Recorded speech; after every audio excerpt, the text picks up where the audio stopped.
Au Moyen Âge, les constructeurs parvenaient à créer des cathédrales monumentales, des châteaux imposants et des ponts résistants avec un minimum d'outils techniques. À première vue, nous pouvons avoir l'impression que toutes leurs méthodes sont depuis longtemps dépassées par la technique moderne. Mais c'est le contraire qui est vrai. Les maîtres médiévaux ont maîtrisé des astuces et des techniques de construction dont s'émerveillent encore les ingénieurs d'aujourd'hui. De nombreuses cathédrales gothiques s'élèvent vers le ciel depuis des centaines d'années, tandis que certaines constructions contemporaines arrivent en fin de vie après quelques décennies. Dans cette vidéo, vous découvrirez en quoi consistait le génie des constructeurs médiévaux et pourquoi certaines de leurs méthodes surpassent encore aujourd'hui les méthodes modernes. Nous nous transporterons ensemble plusieurs siècles en arrière, à l'époque sans électricité ni mécanisation lourde, et nous révélerons les secrets de 20 astuces de construction uniques du Moyen Âge. Préparez-vous à un voyage fascinant. Nous attendent des arcs gothiques magistraux, des grues ingénieuses actionnées par la force humaine et des recettes de mortier éprouvées par les siècles. Dans un instant, nous révélerons la première d'une série d'innovations médiévales. Nous commencerons là où commence chaque construction, par la planification et les fondations.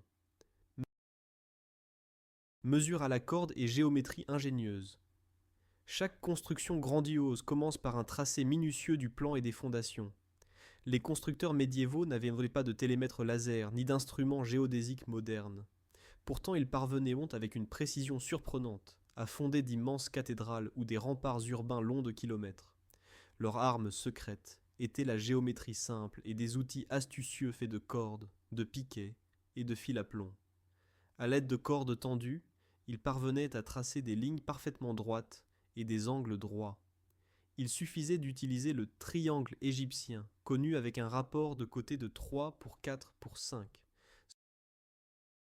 Ce rapport simple garantit un angle droit, et les maîtres médiévaux le connaissaient bien, même s'ils ne savaient peut-être rien de Pythagore.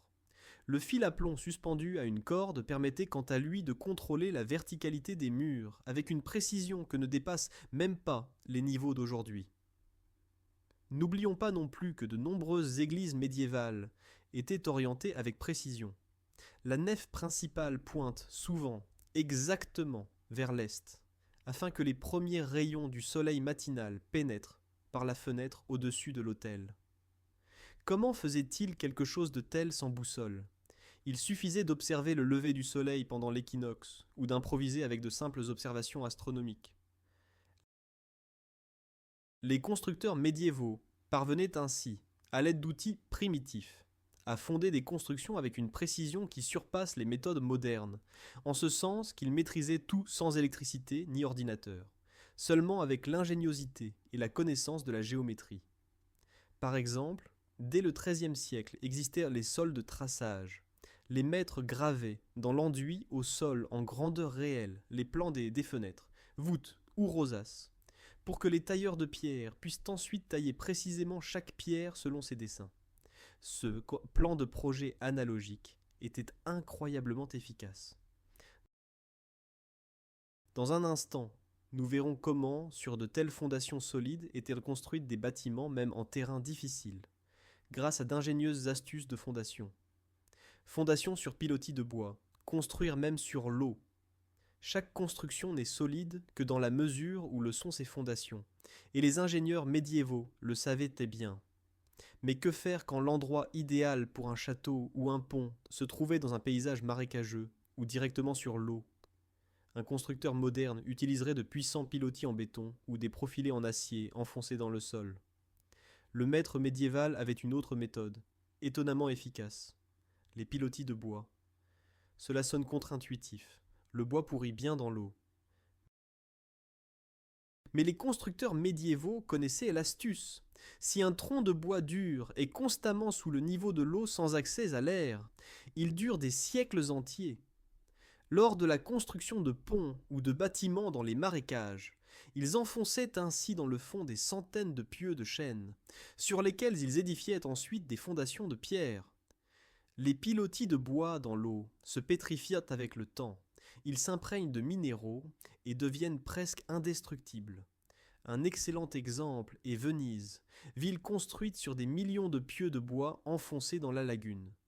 Aujourd'hui encore, ces pilotis médiévaux soutiennent palais et églises. De même, le pont Charles à Prague, XIVe siècle, repose sur des pilotis de chêne renforcés de pierre, et il a résisté sur eux, aux crues qui ont emporté des constructions plus modernes. De plus, les constructeurs médiévaux savaient travailler même sous l'eau. À l'aide de simples digues et de tubes d'aération, ils parvenaient à évacuer temporairement l'eau de l'espace des fondations, des travaux de caissons sous forme primitive, pour pouvoir fonder les piliers du pont au sec. Ces ingénieuses astuces de construction médiévale dans les fondations assuraient aux constructions une stabilité même là où la technique moderne ne se passerait pas de machines lourdes. Et quand les fondations étaient solidement établies, il était temps de commencer à construire les murs et les tours, mais pour cela il fallait hisser le matériau en hauteur. Comment le Moyen Âge s'est-il débrouillé avec le transport de pierres à des dizaines de mètres de hauteur? Nous le révélerons aussitôt. Grues humaines, roues à marcher pour soulever la pierre. Les chantiers médiévaux, devant se passer de grues motorisées, mais soulevaient pourtant des blocs de pierre pesant plusieurs tonnes à des hauteurs vertigineuses. Comment y parvenaient-ils? La réponse est la grue à marcher.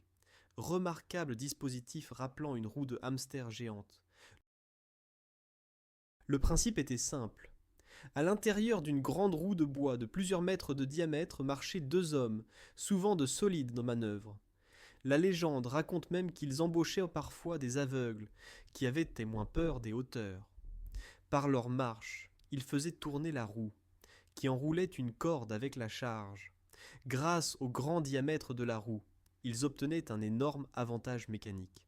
Un seul homme pouvait lentement soulever même une pierre d'une demi-tonne en hauteur. Les documents et illustrations conservés du XIIIe siècle montrent ces grues sur les chantiers de cathédrales.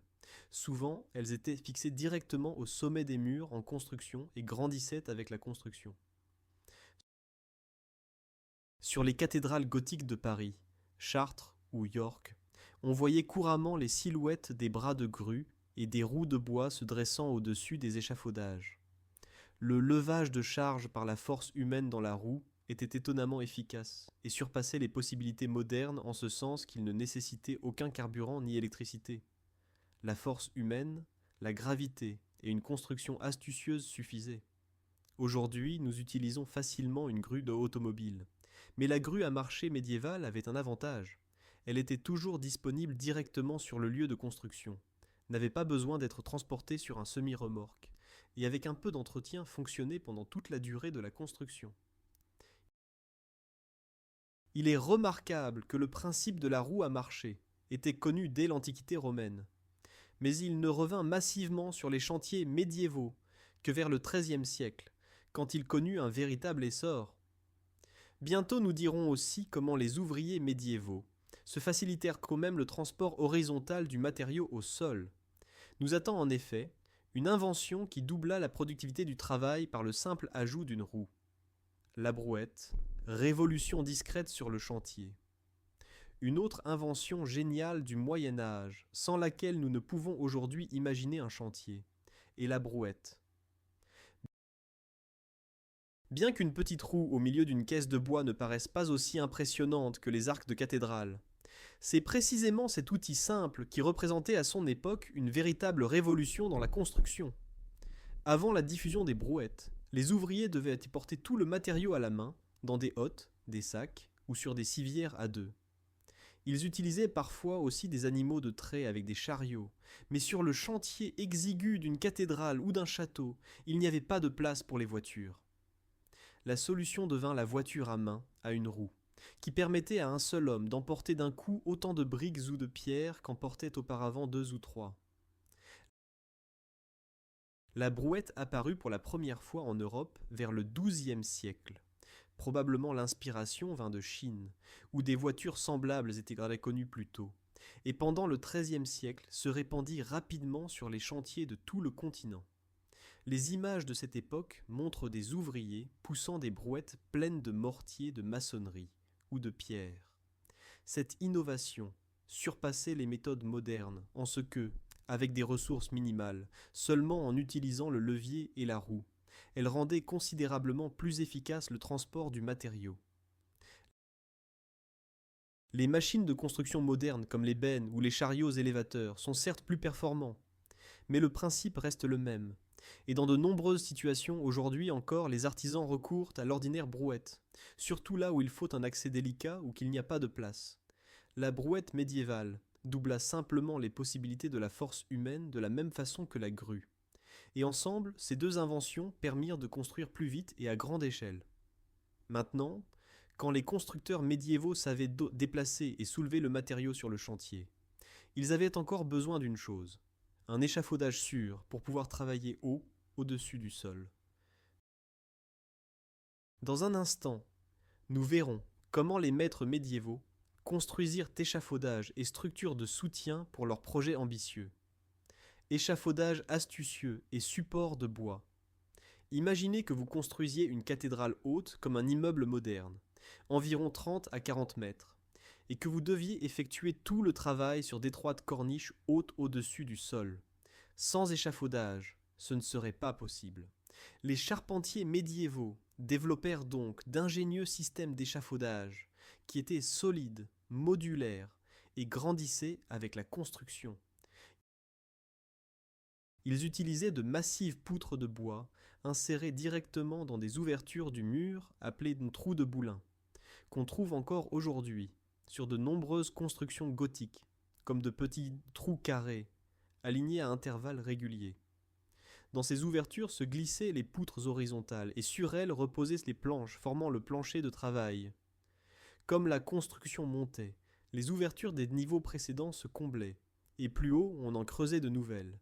L'échafaudage progressait ainsi vers le haut, comme une araignée grimpant au mur. La sécurité était assurée par des garde-corps renforcés de cordes.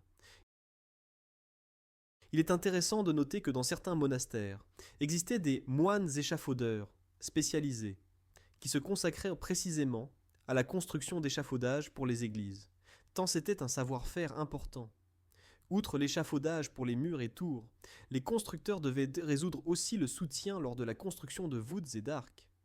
Là intervient le coffrage de bois ou cintre, construction temporaire de bois en forme du futur arc ou de la voûte sur laquelle se posaient les pierres, jusqu'à ce qu'elles se rejoignent en haut dans la clé. Ce n'est qu'après durcissement du mortier qu'on retirait le cintre. Habituellement, on l'abaissait de quelques centimètres, et les pierres de la voûte se mordaient entre elles. Alors on pouvait le démonter.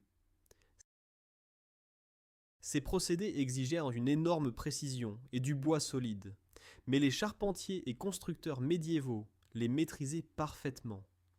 L'époque moderne a certes apporté les échafaudages d'acier avec tubes et raccords rapides, mais le principe reste inchangé, et les astuces d'échafaudage médiéval étaient si bonnes que nous les admirons encore aujourd'hui. Au fait, les restaurateurs contemporains de bâtiments historiques choisissent parfois intentionnellement l'échafaudage de bois sur le modèle médiéval, parce qu'il s'adapte mieux aux murs historiques fragiles. Maintenant, quand nous sommes arrivés jusqu'aux voûtes, découvrons quelles inventions architecturales permirent aux temples médiévaux d'atteindre une hauteur et une élégance inouïes. Dans la partie suivante, vous apprendrez comment les arcs et voûtes gothiques changèrent les règles du jeu. Arc brisé, clé des hauteurs célestes. Quand vous entrez dans une cathédrale gothique et levez les yeux vers le ciel, vous voyez partout autour de vous des arcs brisés, voûtes gothiques pointues au-dessus des fenêtres, des portails et dans la nef même de l'église. Cette forme apparemment simple, deux cercles se coupant en pointe, était en réalité une astuce de construction révolutionnaire, qui permit de construire plus haut et plus audacieusement que jamais auparavant. Contrairement aux anciens arcs romans en plein cintre, qui généraient une énorme poussée latérale, l'arc brisé dirige la poussée plus vers le bas que sur les côtés. Par conséquent, il n'a pas besoin de murs si massifs pour le soutenir. Les forces se répartissent en mieux vers le sol. Les constructeurs comprirent rapidement qu'avec l'arc brisé, ils pouvaient construire des fenêtres plus hautes et des colonnes plus élancées, sans risquer l'effondrement de la voûte. Les premières expériences avec les arcs brisés eurent lieu dès la fin du XIe siècle, par exemple les voûtes audacieuses de la cathédrale de Durham en Angleterre. Mais le véritable épanouissement vint au XIIe siècle en France, avec l'avènement du gothique. L'exemple classique sont les arcs de la cathédrale Notre-Dame de Paris. Quand furent construites les arcades brisées, ces constructeurs purent se permettre des piliers plus fins et de plus grandes fenêtres, ce qui n'était pas possible auparavant. La forme brisée de l'arc fournit de plus aux architectes une liberté créatrice. On peut avec lui franchir des espaces de largeur diverses, simplement en changeant l'angle de la pointe, sans que la voûte perde sa solidité. Cette astuce médiévale surpassa les méthodes classiques, à tel point que nous l'utilisons encore aujourd'hui. En architecture moderne, on le voit, parfois dans le néo-gothique, ou par exemple dans les formes audacieuses de ponts et de halles. Les ingénieurs en construction d'aujourd'hui ont calculé que l'arc brisé est proche de la forme courbe optimale, la chaînette ou caténaire, répartissant la charge, quelque chose que les maîtres médiévaux ne savaient certes pas calculer, mais qu'ils ressentirent intuitivement. Quand nous regardons maintenant les nervures des voûtes gothiques, nous voyons une autre excellente astuce, qui est étroitement liée à l'arc brisé. Dans un petit moment, nous révélerons ce qu'accomplit la voûte, dite sur croisée d'ogive, et pourquoi elle fut la sensation architecturale de son époque. Voûte sur croisée d'ogive, squelette de pierre du plafond. Les anciens plafonds de temples et de salles, par exemple à l'époque romane, étaient formés de voûtes en berceau ou d'arêtes pleines. Celles-ci devaient cependant être massives, lourdes et exigèrent des murs de soutien. Le gothique vint avec une solution plus élégante, la voûte sur croisée d'ogive. Imaginons-la comme un squelette de pierre d'araignée. D'abord se construisent les solides nervures, bandes de pierre rondes, se croisant sous un angle déterminé, et les espaces créés entre les nervures se remplissent de matériaux plus légers. Cette méthode avait aussitôt plusieurs avantages. Premièrement, les nervures portent la charge principale de la voûte et la transmettent aux colonnes et piliers. Grâce à cela, le reste de la voûte, le remplissage ou voûtin, pouvait être plus fin et par conséquent plus léger. Toute la construction pèse ainsi moins qu'une voûte de pierre pleine de même portée, ce qui diminue la pression sur les murs. Deuxièmement, la construction de la voûte sur croisée d'ogives était plus rapide et plus sûre. Les charpentiers fabriquaient d'abord un cintre de bois seulement pour les nervures. Les maçons assemblaient les nervures de pierre en place et les assuraient par la clé. Dès que les nervures tenaient, on pouvait fixer le coffrage pour le remplissage restant entre les nervures achevées. Par conséquent, il n'était pas nécessaire de coffrer toute la surface du plafond d'un coup. Les maçons pouvaient travailler par petites parties. Les nervures de plus restaient visibles et créaient la trame décorative typique du plafond gothique. Quand nous levons les yeux par exemple dans l'abbaye de Westminster ou dans la cathédrale de Cologne, nous voyons au-dessus de nous un réseau complexe de nervures de pierre jaillissant des chapiteaux des colonnes comme des branches de pierre d'arbre. C'est précisément cette astuce de la voûte sur croisée d'ogive dans toute sa beauté. Quelques voûtes gothiques tardives en Angleterre, les voûtes en éventail, ou en Europe centrale, voûtes réticulées et étoilées, par exemple dans Tovely, l'église Sainte-Barbe de Kutna-Hora, menèrent ce principe à la perfection visuelle. Les constructeurs modernes utilisent certes aujourd'hui des plafonds de béton, mais par exemple, lors de reconstruction et de construction de style historicisant, ils reviennent volontiers aux voûtes sur croisée d'ogive. Elles fonctionnent parfaitement. La voûte sur croisée d'ogive liée à l'arc brisé permit aux cathédrales gothiques de s'élever légèrement et en même temps solidement. Mais pour que les murs fins, pleins de fenêtres, puissent résister à la poussée des voûtes, il fallait qu'arrive une autre invention. Maintenant, nous révélerons comment le Moyen-Âge résolut le soutien des hauts murs de l'extérieur. Nous attend l'arc-boutant volant. Arc-boutant volant. Appui de l'extérieur. L'un des éléments les plus iconiques de l'architecture gothique sont les arcs-boutants volants, qui a visité par exemple la cathédrale Notre-Dame de Paris ou la cathédrale de Reims n'a pu les manquer. Le système d'arcs de pierre et de contreforts à l'extérieur du bâtiment rappelle une sorte de squelette autour du temple. Cette astuce de construction permit aux constructeurs gothiques de repousser les limites du possible. Comment cela fonctionne-t-il ? Les arcs, qui semblent voler librement dans l'air depuis les murs vers de massifs piliers au loin, captent la poussée latérale des voûtes à l'intérieur de la construction et l'évacuent dans le sol.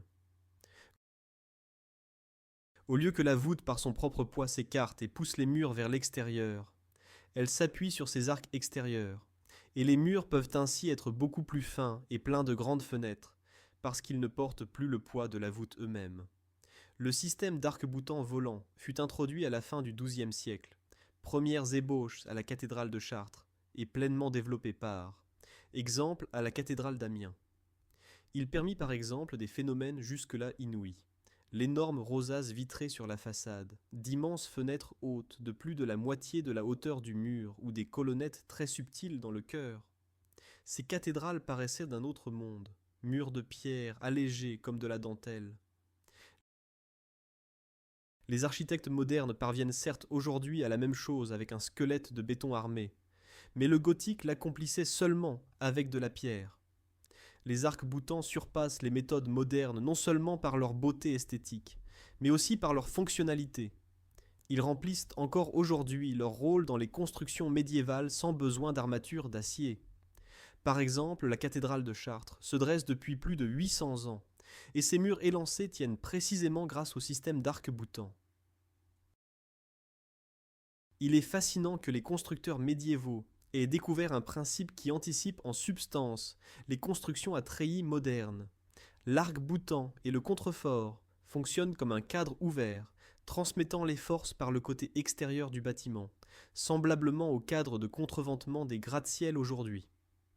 Après avoir résolu les défis constructifs, arc, voûte et contrefort, nous pouvons nous concentrer sur le matériau de construction lui-même. Comment parvinrent-ils à ce que la maçonnerie de pierre tienne ensemble des siècles ? Suivent maintenant la maîtrise des tailleurs de pierre et des maçons. Maçonnerie de pierre précise sans technique moderne. La maçonnerie des cathédrales et châteaux médiévaux suscite l'admiration par sa précision et sa durabilité. Les tailleurs de pierre au Moyen Âge parvenaient à tailler manuellement des blocs si précisément qu'ils s'ajustaient avec un joint minimal, souvent de l'épaisseur d'un ongle. C'est stupéfiant si nous considérons qu'ils n'avaient pas de scies électriques ni de meuleuses diamants, seulement des marteaux, des ciseaux et beaucoup de patience. La maçonnerie de pierre précise était l'un des plus grands atouts des constructeurs médiévaux. Quand chaque pierre siège exactement à sa place, la construction acquiert la solidité d'un monolithe. Par exemple, les pyramides égyptiennes, bien qu'antiques, ou les murs incas au Pérou, hors du Moyen Âge européen, mais principes semblables, ont duré des milliers d'années, précisément, grâce au travail parfait de la pierre sans mortier. En Europe, les tailleurs de pierre médiévaux transféraient des gabarits de forme sur les blocs de pierre et les travaillaient avec une précision millimétrique pour créer des moulures complexes de colonnes, de nervures de voûtes ou d'encadrements de fenêtres. Sur certaines cathédrales, nous trouvons des éléments de pierre qui s'emboîtent comme un puzzle. Par exemple, différents fûts de colonnes fasciculées s'entrelacent. Pourtant, ils furent taillés séparément et joints si précisément qu'on ne perçoit même pas le joint. Une telle maîtrise exigeait des années d'exercice. D'ailleurs, les tailleurs de pierre et maçons appartenaient à l'élite des artisans et se regroupaient en corporations et loges. Nous en reparlerons encore. Le travail artisanal précis de la pierre est quelque chose que nous remplaçons aujourd'hui souvent par des machines et des préfabriqués. Et parfois, l'individualité se perd. Au Moyen Âge, chaque maître avait sa marque. Sur de nombreuses constructions gothiques, nous trouvons encore aujourd'hui de petites marques de tailleurs de pierre gravées dans les blocs, identifiant le créateur, et la qualité du travail était une question d'honneur. La maçonnerie moderne s'appuie habituellement sur un béton ou mortier fort qui comble les inégalités, Mais les constructeurs médiévaux s'efforçaient que les pierres s'ajustent le plus précisément possible. De tels murs n'avaient alors même pas besoin de mortiers très forts et étaient des moins sujets aux fissures. Preuve en sont les châteaux, dont les murs écroulés restent parfois debout, l'un sur l'autre, comme un puzzle sec, même quand le liant s'est évaporé depuis longtemps. Bien sûr, tout tient ensemble aussi, grâce à un mortier de qualité. Et c'est une autre astuce, à laquelle nous arrivons maintenant. Dans un moment, vous découvrirez avec quoi les maçons médiévaux assaisonnaient en leur mortier, pour qu'il soit littéralement solide comme du béton. Secret du mortier, chaud, blanc d'œuf et sang. Qu'est-ce qui maintient les pierres ensemble? Aujourd'hui, tout constructeur répondrait mortier de ciment ou béton. Au Moyen Âge, cependant, le ciment moderne n'existait pas. La base du liant était la chose éteinte, mélangée avec du sable. Le mortier de chaux durcit lentement par absorption du dioxyde de carbone de l'air et transformation de nouveau en pierre, calcaire. Pour qu'un tel mortier lie bien la maçonnerie et dure des siècles, les maîtres médiévaux l'amélioraient par diverses additions, qui sonnent presque comme d'une recette chamanique. Ils ajoutèrent par exemple des blancs d'œufs, du petit lait ou du fromage blanc, caséine, du sang animal, des levures de brasserie, des extraits de plantes, parfois même de l'urine de cheval ou des peaux de porc macérées. Ces ingrédients organiques amélioraient les mortiers dans plusieurs directions. Les blancs d'œufs et le sang fonctionnaient comme des protéines, qui après séchage durcissent et comblent les pores.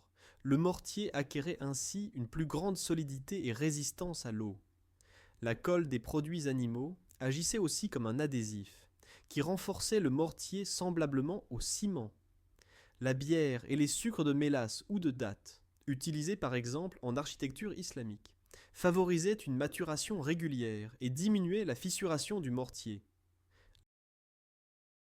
La légende raconte que lors de la construction du pont Charles à Prague au XIVe siècle, sur ordre du roi, ils ajoutaient au mortier des œufs crus de tout le pays, pour que le pont soit plus solide. Et les paysans d'une petite ville lointaine envoyèrent par erreur des œufs durs, pour qu'ils ne se cassent pas en route. Même si ce n'était qu'une légende, elle témoigne de la croyance de l'époque en la force des additions de mortiers non traditionnels. Et la science lui donne raison. Les analyses de mortiers médiévaux prouvent alors la présence de protéines et de substances organiques qui améliorèrent la cohésion. Par exemple, le mortier dans la maçonnerie du pont du IXe siècle à Amalfi contient encore des traces de résine et de sucs végétaux, selon d'anciennes recettes, déjà enregistrées par le naturaliste romain Pline. Ces astuces de construction avec le mortier menèrent à ce que les liants médiévaux sont étonnamment durables et souples. Le mortier de chaux a de plus un avantage sur le ciment moderne.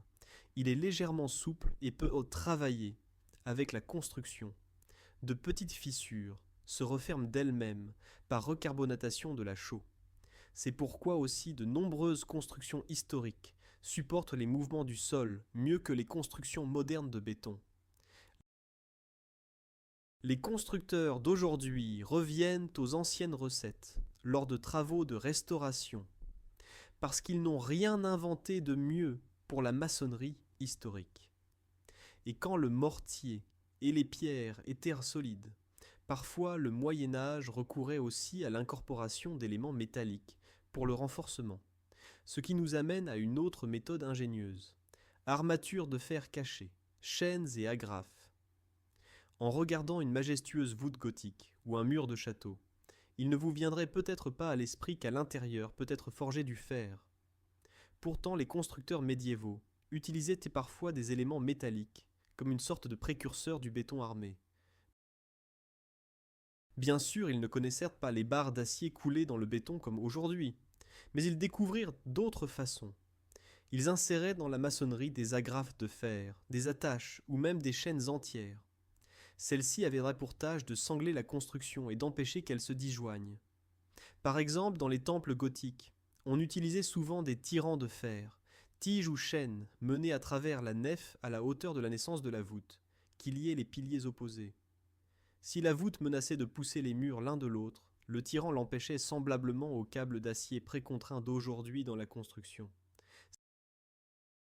Ces tyrans sont visibles dans l'intérieur, souvent décorativement formés, mais parfois ils sont cachés dans les poutres de bois au grenier au-dessus de la voûte ou emmurés.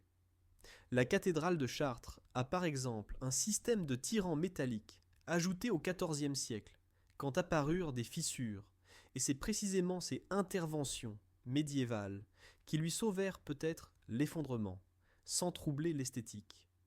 Un autre exemple est le dôme de Florence, dont il sera encore question. Brunelleschi y inséra dans la maçonnerie de massifs cerclages de métal, qui enserrent la coupole comme un tonneau et la maintiennent ensemble. Sur les châteaux, nous trouvons des agrafes de fer joignant les blocs aux endroits importants, par exemple au-dessus des portes ou aux angles des tours. Les forgerons fabriquaient des attaches plates, qui se plaçaient dans des rainures taillées de 2 pierres voisines et se coulaient au plomb. Par là, les pierres se liaient l'une à l'autre. Cet ancêtre de la cheville moderne tient encore de nombreuses constructions maçonnées. Il est stupéfiant que le Moyen-Âge ait su combiner pierre et fer, à l'époque où la production de fer était coûteuse et pénible. Ces astuces de renforcement caché permirent de construire plus audacieusement. Nous pouvons les considérer comme les aides silencieuses du gothique. Les constructions modernes s'appuient sur l'acier tout à fait couramment. Au Moyen-Âge, c'était un luxe pour les endroits clés, mais d'autant plus astucieusement utilisé. Et maintenant, réfléchissons. Qui inventait et exécutait toutes ces idées audacieuses? Il y avait derrière cela une organisation réfléchie du travail et de transmission des connaissances.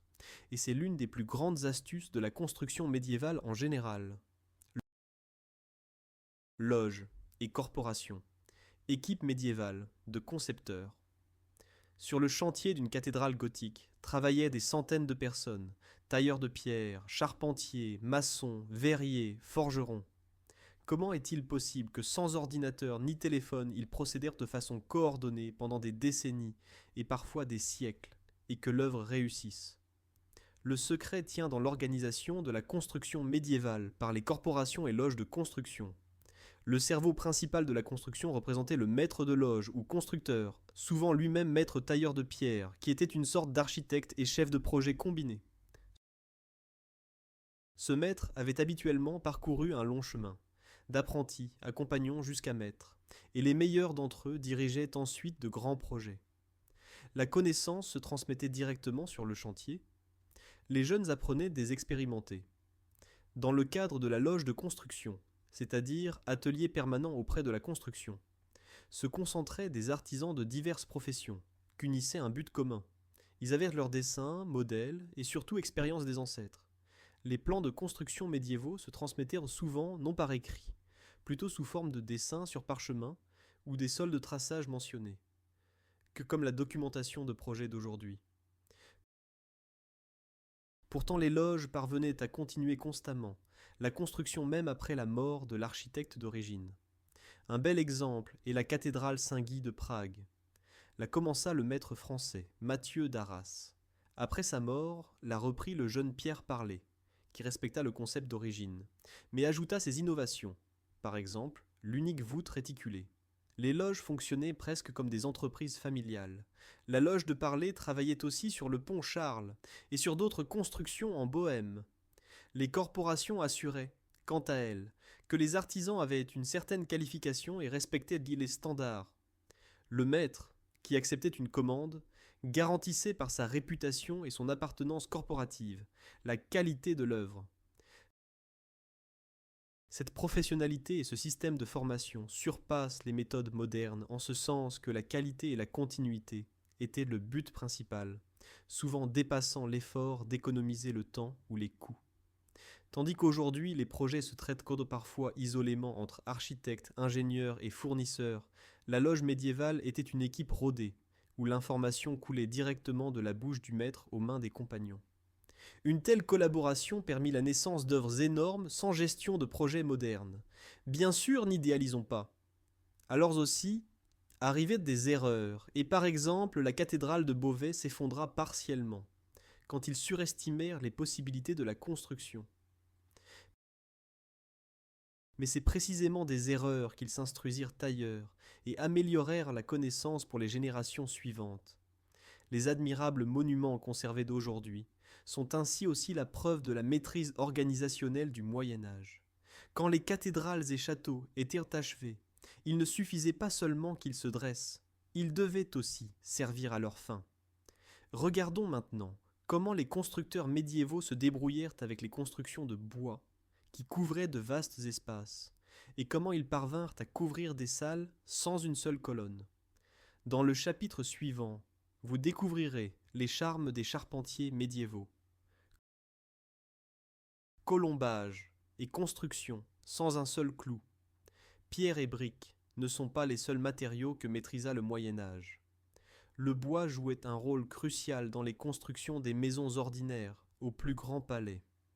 Les charpentiers médiévaux atteignirent d'ailleurs dans le travail du bois un tel niveau que leurs constructions durèrent des centaines d'années, et cela sans utiliser un seul clou métallique. La clé était la maîtrise des assemblages de charpenterie, tenons, mortaises, entures et chevilles.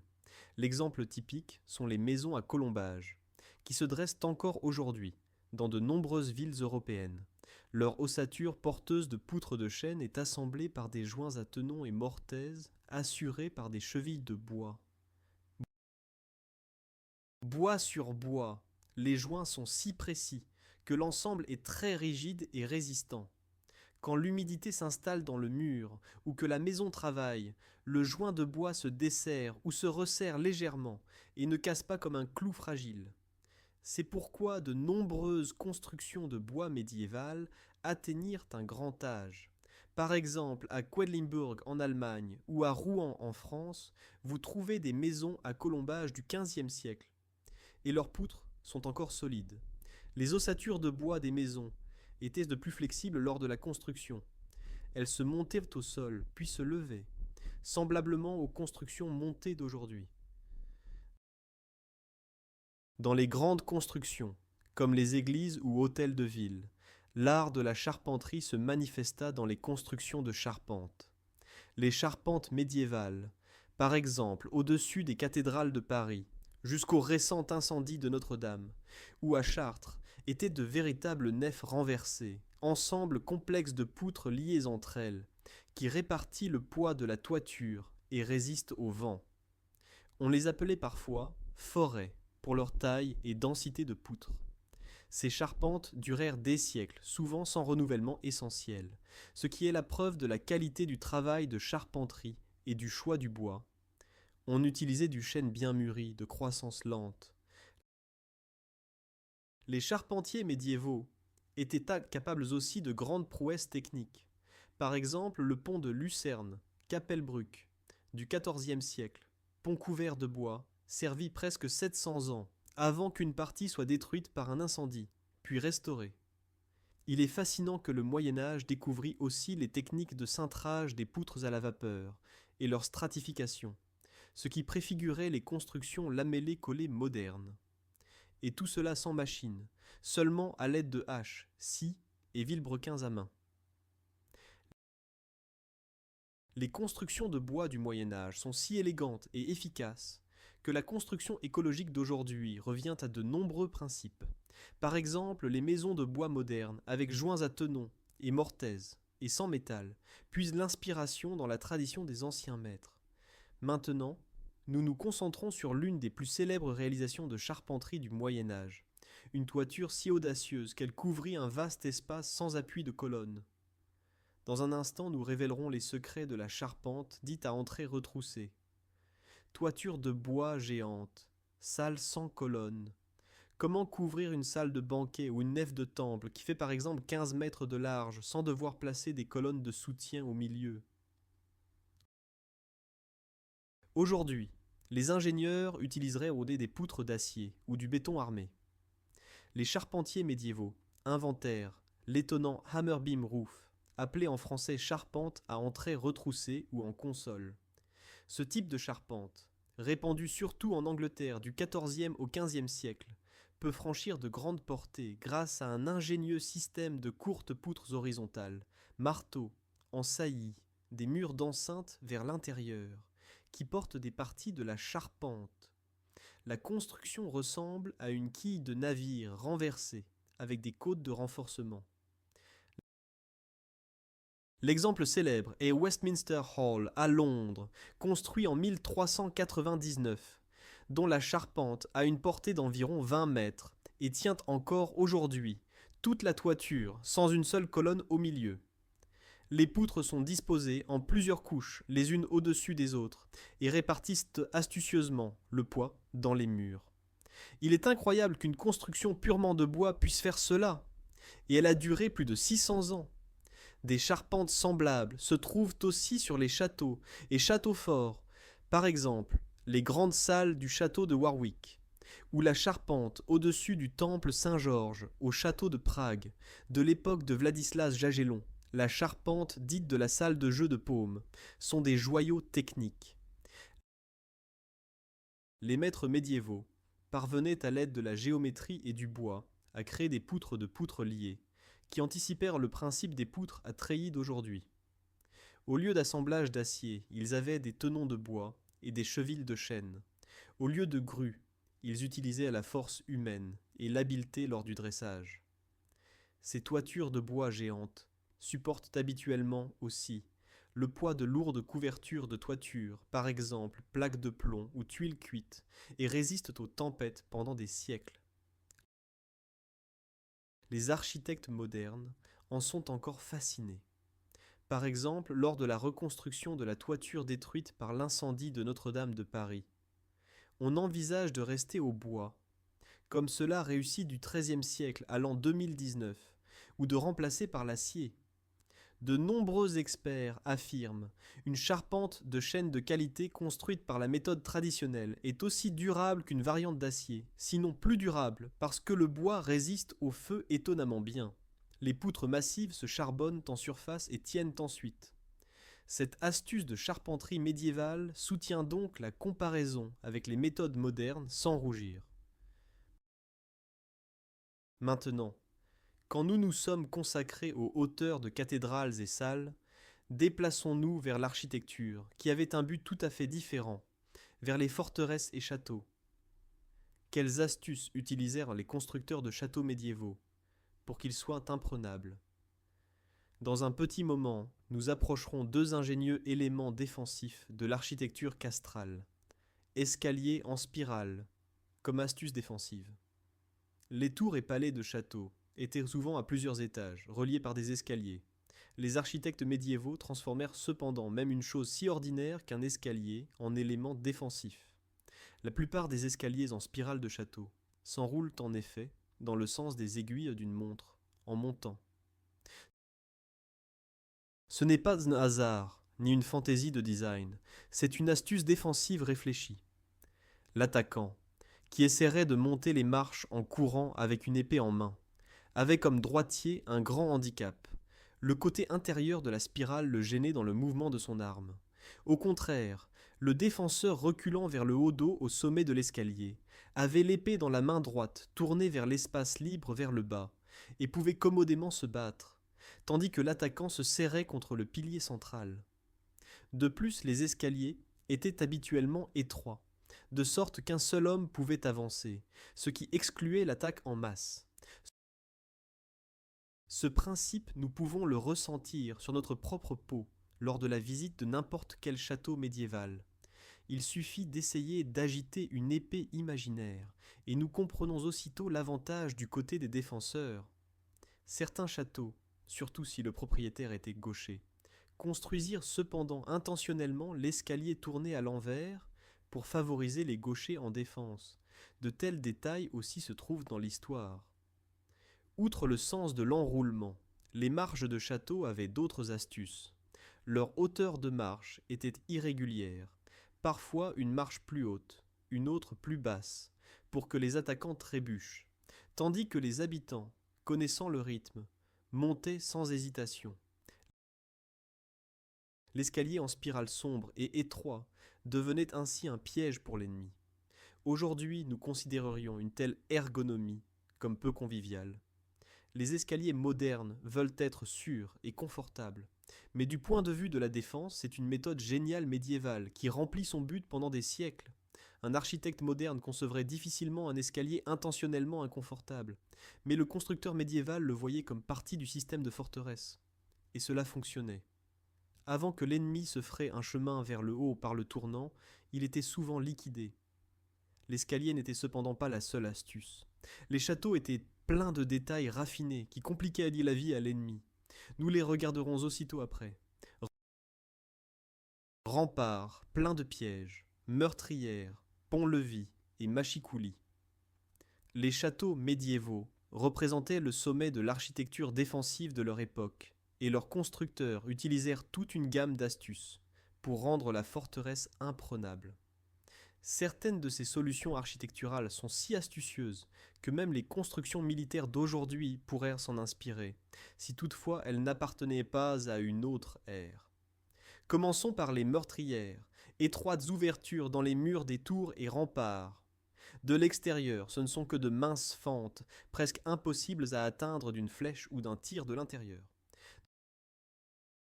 De l'intérieur, elles s'élargissent, cependant souvent, en forme conique, de sorte que l'archer ou tireur avait une large vue et champ de tir, tandis que lui-même était couvert. Cela permettait de défendre les remparts efficacement avec un risque minimal pour le défenseur. Des analogues modernes de meurtrières, nous en voyons peut-être seulement dans les bunkers, mais plus dans les constructions courantes. Pour les fins civiles, elles ne conviendraient pas. Une autre astuce était les machicoulis. Il s'agit de consoles de pierre en saillie des remparts ou tours, qui portèrent un chemin de ronde avec des ouvertures dans le sol. Les défenseurs pouvaient par elles verser directement sous eux de l'eau bouillante, de l'huile ou jeter des pierres sur les ennemis tout près du pied du mur. Les attaquants ainsi même dans la sécurité relative sous les remparts n'avaient pas gagné. Le ciel sur eux crachait la mort d'en haut. Les machicoulis furent plus tard perfectionnés sous la forme de meurtrières d'en haut en bas, ou d'échauguettes pour canons dans les forteresses du début des temps modernes. Mais le principe du tir direct vers le bas fut inventé par les constructeurs médiévaux. Non moins important était le pont-levis et les portes à bascule. Le château était entouré d'un fossé profond, souvent rempli d'eau. Le seul chemin vers l'intérieur était un pont par-dessus le fossé, qui pouvait en cas de danger se lever ou s'abattre. Le pont-levis sur gonds commandé par des chênes est une invention médiévale, que nous connaissons des contes, et il fonctionnait vraiment. Dès que l'ennemi approchait, le pont se levait, la porte se refermait, et un autre obstacle était la grille, ou porte à bascule, ou herse, abaissée du haut du portail. La combinaison de ces éléments parvenait à arrêter les attaquants sur le seuil, et dans la tour de porte fermée se concentrait sur eux la défense de tous côtés. Si aujourd'hui arrivait un combat d'homme à homme, un château médiéval plein de tels détails serait le cauchemar de n'importe quel attaquant. Le soldat moderne utiliserait certes des explosifs, mais purement architecturalement parlant, c'est une structure défensive parfaite. De nombreux châteaux ne furent jamais pris par attaque directe. Souvent ils tombèrent seulement par famine de la garnison ou trahison. Cela aussi témoigne de l'efficacité des méthodes de construction défensive médiévale. Aujourd'hui, nous attendons du château plutôt un décor romantique, mais à son époque, c'était des machines de défense pensées jusqu'à la dernière meurtrière. Quittons maintenant la guerre et regardons comment les constructeurs et habitants médiévaux résolvèrent le confort dans la vie pacifique. Par exemple, le chauffage et l'aération de leurs demeures. Dans le chapitre suivant, vous découvrirez comment le Moyen Âge apporta une révolution dans les appareils de chauffage et comment il utilisait les principes naturels pour le confort des habitations. La cheminée, fin de la fumée dans la chambre. Pour l'homme moderne, la chaleur du foyer est une évidence. Mais imaginons une maison médiévale, ou salle de château en hiver. Longtemps, il fut établi que la pièce se chauffait par un foyer ouvert au milieu du sol et la fumée s'échappait seulement par une ouverture au plafond. Résultat, pièce enfumée, suie partout, chaleur s'enfuyant avec la fumée. La cheminée est une invention si simple que nous réalisons difficilement son importance. Pourtant, sa diffusion au Moyen Âge améliora fondamentalement la qualité de vie, et permit de nouvelles possibilités architecturales. Les premières cheminées maçonnées connues apparaissent en Europe vers le XIIe siècle, d'abord dans les cuisines de monastères et palais, et au XIVe siècle, elles devinrent plus courantes aussi, dans les maisons bourgeoises riches. La cheminée permit de conduire la fumée du foyer ou âtre vers le haut, au-dessus de la toiture, et par là de maintenir l'intérieur relativement propre. Cela ouvrit la voie au chauffage de bâtiments à plusieurs étages. Tout à coup, vous pouviez avoir un étage, où le sol ne formait pas un trou pour la fumée. Imaginez un château ou maison urbaine. Dès que vous avez une cheminée, vous pouvez avoir à chaque étage son propre âtre, et la maison peut avoir 2, 3 ou plus de niveaux confortablement habitables. Les cheminées étaient donc une astuce de construction qui permit la naissance de maisons bourgeoises urbaines à étages et plafonds de bois. Auparavant, on ne pouvait avoir un plafond de bois au-dessus d'un foyer. Il y avait risque d'incendie. Bien sûr, l'introduction de la cheminée ne fut pas sans problème. Il fallait inventer comment la construire pour qu'elle soit suffisamment résistante au feu. La solution furent les briques et la pierre, et aussi l'ouverture élargie, tête, au-dessus de la toiture, qui augmentait le tirage de la cheminée. Certaines anciennes cheminées étaient si larges qu'un homme y tenait, et elles devaient aussi se nettoyer à la main. Les poêliers médiévaux vinrent aussi avec les poêles en faïence. Dès la fin du XVe siècle sont attestés des systèmes de chauffage fermés avec poêles en céramique en Europe centrale, qui conduisaient la fumée dans la cheminée et rayonnaient la chaleur plus efficacement qu'un âtre ouvert. Ces perfectionnements venaient souvent des régions alpines et se répandaient d'un plus loin. Donc la cheminée et les appareils de chauffage qui s'ensuivaient étaient peut-être moins spectaculaires que les cathédrales, mais révolutionnaires pour la vie quotidienne. Le chauffage central moderne, avec radiateur, est performant, mais le premier pas vers lui fut précisément la cheminée médiévale. Elle inventa le foyer confortable sans fumée. Au fait, cet élément contribua aussi à la diminution des incendies. Les maisons avec cheminée n'avaient plus besoin d'avoir un feu ouvert étincelant dans l'espace. Il est vrai que l'étincelle dans la cheminée causait parfois un incendie de toiture, mais c'était quand même plus sûr. Les normes de sécurité d'aujourd'hui comptent avec les cheminées, et en substance leur construction n'a pas changé depuis le Moyen Âge. Nous avons hérité de lui une astuce, sans laquelle nous ne pouvons imaginer la vie. La chaleur donc le Moyen Âge la maîtrisa, mais qu'en est-il du froid et de la chaleur? Regardons encore le défi opposé. Comment les gens au Moyen Âge se protégeaient-ils de la canicule d'été et assuraient-ils l'air frais à l'intérieur des bâtiments? Murs épais et aération astucieuse, climatisation naturelle. Les constructions médiévales avaient un inconvénient. Il n'y avait pas d'électricité, donc aucun ventilateur ni climatisation. Pourtant même sans eux, les gens parvenaient en été à se rafraîchir et en hiver à maintenir la chaleur, et cela grâce à l'utilisation astucieuse de principes naturels. Premièrement, les maisons et châteaux médiévaux ont des murs très épais, souvent de pierre. Ceux-ci fonctionnent comme masse thermique. En été, le soleil y tape, mais il faut longtemps avant qu'ils se réchauffent à travers, de sorte qu'à l'intérieur règne une fraîcheur agréable. La nuit, au contraire, la maçonnerie se refroidit lentement. En hiver, à nouveau, les murs épais isolent du gel. Ils ne gèlent qu'en surface. De plus, les petites fenêtres et embrasures de fenêtres étaient conçues astucieusement de façon à laisser passer la lumière, mais pas le soleil direct d'été.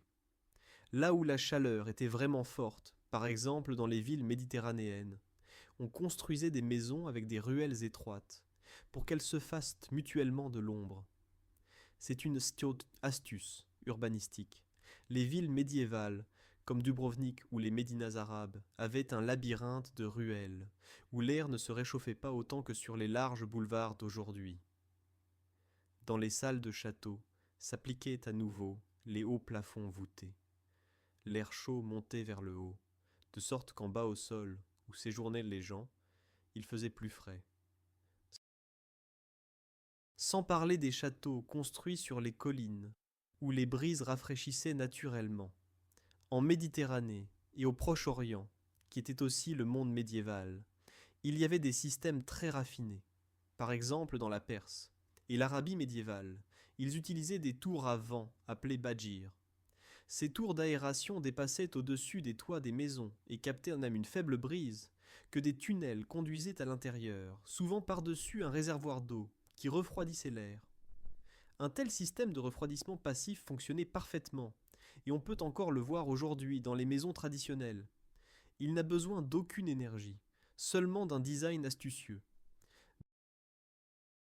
Dans les châteaux européens, apparaissaient aussi parfois des conduits dans les murs menant dehors, simplement des ouvertures qui favorisaient le courant d'air. Quand ils allumaient dans les âtres, les cheminées aspiraient l'air des pièces, et l'air frais coulait par les fentes des fenêtres et ses conduits. N'oublions pas non plus l'approvisionnement en eau, qui est lié au confort. Les châteaux ont de profonds puits taillés dans le roc, parfois de plus de 50 mètres de profondeur, pour que la garnison ait de l'eau même en siège, où ils recueillaient l'eau de pluie dans une citerne. Cela aussi est un élément que les bâtiments modernes redécouvrent dans le cadre de la durabilité. Collecte d'eau de pluie par exemple pour l'arrosage. Bref, le Moyen Âge utilisait ce qui était à portée de main. Murs épais, eau, vent, ombre.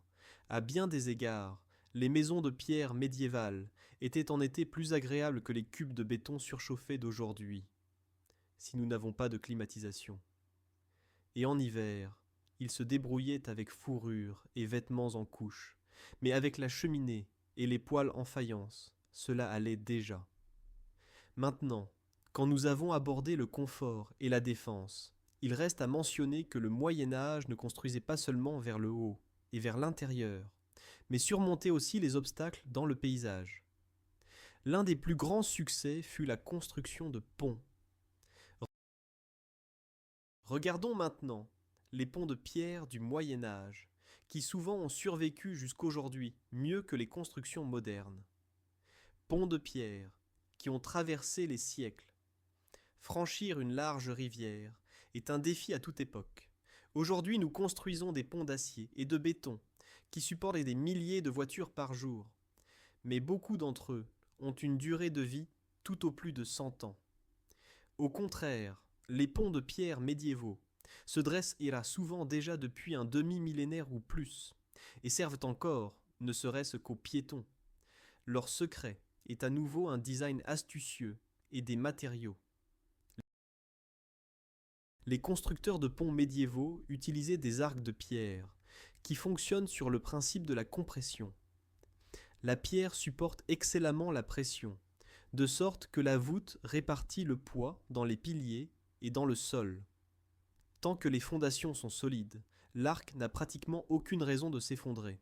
Par exemple, le célèbre pont Charles à Prague, XIVe siècle, est construit de blocs de grès, en série d'arcs, et a survécu à d'incroyables crues. Ces arcs se courbent légèrement sous la poussée de l'eau, et reviennent. La souplesse de la pierre et du mortier de chaux permet un petit mouvement, de sorte que l'énergie de la crue se résout, au lieu que le pont craque. Un pont moderne de béton, s'il n'est pas expressément conçu souple, pourrait craquer ou avoir un pilier arraché. De nombreux anciens ponts formaient aussi astucieusement les piliers. Contre le courant, ils ont un bouclier de pierre pointue, appelé brise-glace ou éperon, qui fend l'eau et la glace. Par là, se diminue la pression sur le pilier lors de crues et les blocs de glace glissent sur le bouclier, au lieu de heurter le pilier de pleine force. Cet élément, nous le voyons par exemple sur le pont d'Avignon, XIIe siècle, ou sur les ponts de pierre en Italie et France. Les ingénieurs médiévaux avaient à disposition aussi les techniques pour construire des piliers dans l'eau. Ils entouraient l'endroit d'une digue de bois, bâtardeau, évacuaient l'eau et fondaient le pilier au sec, comme nous l'avons mentionné pour les fondations, tout avec l'aide de la force humaine et animale. Une autre astuce fut l'usage de pierres de qualité et son traitement de surface. Par exemple, le pont de Pont-Valentré en France, XIVe siècle, fut si bien construit que les légendes affirment que le constructeur se vendit au diable pour y parvenir. Et aujourd'hui, après 700 ans, le pont est comme neuf. Il est fait que les ponts médiévaux étaient souvent plus étroits et dimensionnés pour les piétons, voitures ou cavaliers, pas pour des camions de 40 tonnes comme aujourd'hui. Mais architecturalement, ils sont intemporels. L'arc est une forme géniale, et le pont de pierre n'a pas besoin de peinture contre la corrosion ni d'entretien complexe. Certains ponts modernes de béton précontraint doivent se réparer après quelques décennies, à cause de micro-fissures et de sel, tandis qu'un pont gothique de pierre l'érosion ne l'abat pas facilement, s'il est au moins un peu entretenu. Le Moyen Âge nous laissa un héritage, sous forme de magnifiques ponts, qui surpassèrent les méthodes modernes surtout par leur longévité et durabilité. Quand aujourd'hui nous admirons un arc de pierre au-dessus d'une rivière, nous regardons en fait la parfaite union de la forme et de la fonction, que l'humanité n'inventa pas, mais découvrit déjà depuis longtemps. Pour la conclusion complète de notre voyage vers les astuces de construction médiévale, nous nous gardons une friandise, un projet si ambitieux que nous y rattachons encore aujourd'hui. Il s'agit de l'énorme coupole construite à la fin du Moyen Âge qui déconcerte encore les ingénieurs. Gigantesque coupole de briques à Florence. Quand en l'an 1420, Filippo Brunelleschi se préparait à construire la coupole de la cathédrale florentine Santa Maria del Fiore, il partait des traditions de la construction médiévale, mais les poussa à un niveau tout à fait nouveau. La cathédrale florentine se dressait en construction tout le XIVe siècle. Il lui manquait précisément cette coupole principale au-dessus de la croisée. Le diamètre de l'ouverture était de plus de 40 mètres, et personne ne savait comment couvrir une telle portée. Un échafaudage de bois pour une voûte ordinaire aurait dû être énorme, cher, et peut-être se serait-il effondré de son propre poids avant qu'il n'achève la voûte. Brunelleschi, inspiré par le panthéon antique et les procédés gothiques, inventa plusieurs astuces de construction qui lui permirent l'impossible. Construire la plus grande coupole maçonnée du monde sans échafaudage de soutien. Premièrement, il conçut une coupole double, enveloppe intérieure et extérieure. La coupole intérieure est autoportante et plus épaisse, l'extérieure est plus légère, sert à l'esthétique et aide aussi partiellement la statique. Deuxièmement, il utilisa un appareil de briques spécial appelé okroshko, arête de poisson, herringbone pattern. Les briques n'étaient en abat posées en couches concentriques, qui auraient pu glisser, mais en zigzag obliquement, de sorte qu'elles se coinçaient mutuellement et tenaient en place pendant la construction. Par conséquent, la coupole pouvait durcir progressivement et ne glissait pas pendant la construction. Troisièmement, Brunelleschi employa de massifs anneaux de pierre et ceinture, en substance un raidissement annulaire, comme nous l'avons mentionné pour les armatures de fer. Il utilisa tant des chaînes de fer forgées que des anneaux de pierre incorporés, qui enserrent la coupole à 3 niveaux et empêchent son ouverture par la pression, semblablement au cerceau du tonneau. Et finalement, il inventa de nouvelles machines de construction, palans et appareils de levage occasionnés par la force bovine, avec engrenages inversés, pour pouvoir transporter le matériau haut, au-dessus de la ville. Sa grue construite pour cette construction fut un miracle technique de l'époque. Quand en l'an 1436 il acheva la coupole, le monde s'émerveilla. Une telle coupole expansive de briques et mortiers n'avait pas d'équivalent.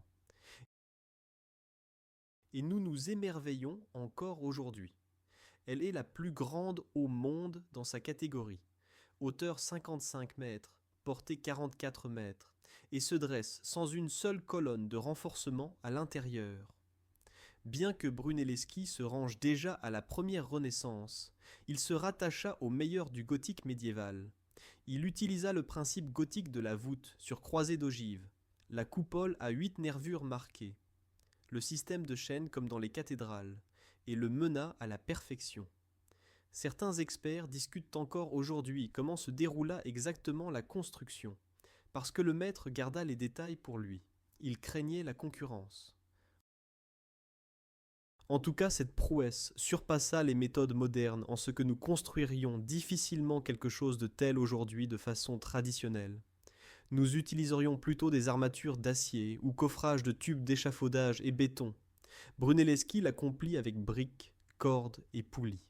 et son œuvre se dresse depuis plus de 580 ans. La coupole florentine devint le symbole de l'inventivité et du courage des constructeurs médiévaux, ou si vous voulez de la Renaissance, et inspire encore aujourd'hui les architectes lors de la conception de grands espaces libres. Par exemple, les toitures de stades modernes ou coupoles utilisent des principes semblables, mais avec des matériaux modernes. Nous avons parcouru 20 exemples d'astuces de construction médiévale, et nous pouvons admirer combien les maîtres de l'époque étaient incroyablement inventifs. Même sans modèles informatiques, ni outils high-tech, ils parvenaient à résoudre des problèmes techniques d'une façon qui surpasse les méthodes modernes, en ingéniosité, durabilité et simplicité. Bien sûr, les technologies d'aujourd'hui savent construire des gratte-ciel plus hauts et des ponts plus longs, mais souvent au prix d'énormes coûts, d'entretien complexes et de durée de vie plus courte. Le Moyen Âge nous enseigne la valeur de l'honnêteté artisanale et de la longévité. Il n'est pas fortuit que tant de constructions médiévales se dressent encore aujourd'hui. Elles furent construites avec l'idée de servir aux générations. Aujourd'hui, les architectes et ingénieurs reviennent volontiers aux procédés médiévaux, quand ils cherchent l'inspiration pour la construction durable et écologique. Par exemple, les enduits de chaux traditionnels avec addition naturelle se réutilisent parce qu'ils sont respirants et se réparent eux-mêmes. Les façades chimiques modernes n'ont pas une telle propriété. Les joints de bois sans métal sont populaires dans les maisons de bois écologiques parce qu'ils éliminent le pont thermique et la corrosion. Les archéologues expérimentaux, dans des projets comme le château de Guédelon en France, appliquent d'authentiques méthodes médiévales et découvrent qu'elles sont étonnamment efficaces et souvent économiques. Il se révèle que nous n'avons peut-être pas toujours besoin des machines les plus complexes pour accomplir de grandes choses. Parfois, il suffit de comprendre les principes fondamentaux de la nature et des matériaux comme le savaient les constructeurs médiévaux. Il est jusqu'à émouvant de réaliser qu'au-dessus de nos têtes se courbe une voûte construite par les mains d'hommes il y a un demi-millénaire et remplit encore sa fonction. Ou que sur un pont de pierre peuvent passer des générations, sans qu'il tombe. Dans cette vidéo, nous nous sommes ensemble convaincus que la construction médiévale était loin d'être primitive. Au contraire, ce fut une époque d'innovation géniale, dont beaucoup nous admirons et utilisons encore aujourd'hui. La prochaine fois que vous entrerez dans une cathédrale gothique ou sur un vieux château, essayez de vous rappeler quelques astuces dont nous avons parlé.